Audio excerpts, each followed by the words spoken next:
Mga huling pananalita ni Samuel. 12 kabanata. Sinabi ni Samuel sa lahat ng Israelita, "Sinunod ko ang mga hiniling ninyo sa akin. Binigyan ko kayo ng hari na mamumuno sa inyo. Ngayon may hari na kayo bilang inyong pinuno. Matanda na ako, at maputi na ang buhok, at kasama naman ninyo ang mga anak ko. Naging pinuno nyo na ako mula pa noong kabataan ko. Narito ako ngayon sa harapan ninyo. Kung may nagawa akong masama sa inyo, sabihin ninyo sa akin sa presensya ng Panginoon at ng kanyang piniling hari. May kinuha ba akong baka o asno sa sino man sa inyo? May dinaya o ginipit ba ako sa inyo? Tumanggap ba ako ng suhol para baliwalain ang kasalanang nagawa ng sinuman? Kung mapapatunayan ninyo na nagawa ko ang isa man sa mga bagay na ito, pananagutan ko ito." Sumagot ang mga tao, "Hindi po ninyo kami dinaya o ginipit man. Wala rin po kayong kinuhang anuman sa kahit kanino sa amin."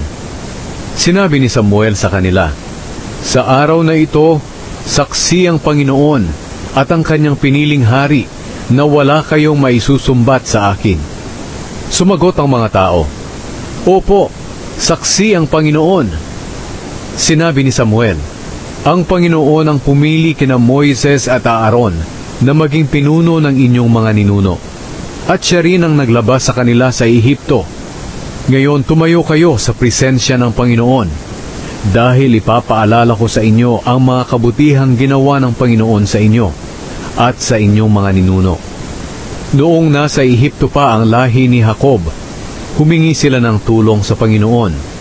Ipinadala ng Panginoon sina Moises at Aaron na naglabas sa kanila sa Ehipto at nagdala sa kanila sa lupaing ito.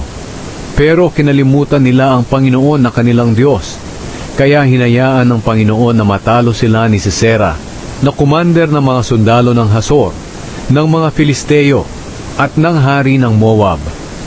Humingi na naman sila ng tulong sa Panginoon at sinabi, "Nagkasala kami, Panginoon. Tinalikuran namin kayo at sumamba sa imahe ni Baal at Ashtoreth. Pero ngayon, iligtas niyo po kami sa kamay ng mga kalaban namin at sasambahin namin kayo." Pagkatapos, isinugo ng Panginoon sina Gideon, Barak, Jephthah at ako, at iniligtas namin kayo sa kamay ng mga kalaban ninyo na nasa paligid, at namuhay kayo ng ligtas sa anumang kapahamakan.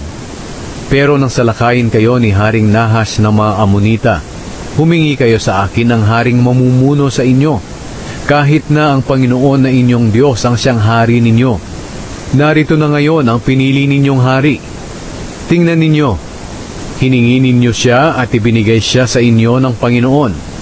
Kung kayo at ang hari ninyo ay mamumuhay ng may takot sa Panginoon, susunod sa mga utos niya, at maglilingkod sa Kanya, walang masamang mangyayari sa inyo. Pero kung hindi kayo susunod sa Panginoon at sa mga utos niya, parurusahan niya kayo, gaya ng ginawa niya sa inyong mga ninuno. Manatili kayo sa kinaroroonan ninyo, at tingnan ninyo ang kamanghamanghang bagay na gagawin ng Panginoon sa inyong harapan. Hindi ba't panahon ngayon ng pag-aani ng trigo at hindi umuulan? Pero mananalangin ako sa Panginoon na magpakulog at magpaulan.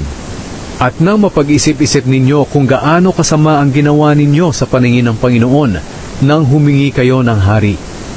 Nanalangin nga si Samuel. At nang araw na iyon, nagpakulog at nagpaulan ang Panginoon. Pinagharian ng lahat ng tao na matinding takot sa Panginoon at kay Samuel. Sinabi nila kay Samuel, "Ipanalangin niyo po kami sa Panginoon na iyong Diyos upang hindi kami mamatay, dahil dinagdagan namin ang aming mga kasalanan nang humingi kami ng hari." Sumagot si Samuel, "Huwag kayong matakot. Kahit na nakagawa kayo ng masama, huwag ninyong talikuran ang Panginoon, kundi paglingkuran ninyo siya ng buong puso. Huwag kayong susunod sa mga walang kwentang Diyos-Diyosan. Hindi sila makakatulong o makakapagligtas sa inyo. Alang-alang sa kanyang pangalan, hindi kayo pababayaan ng Panginoon. Ikinalulugod niyang gawin kayong mga mamamayan niya. Tungkol naman sa akin, hindi ako titigil ng pananalangin sa Panginoon para sa inyo. Dahil kung magkaganoon, magkakasala ako sa Panginoon.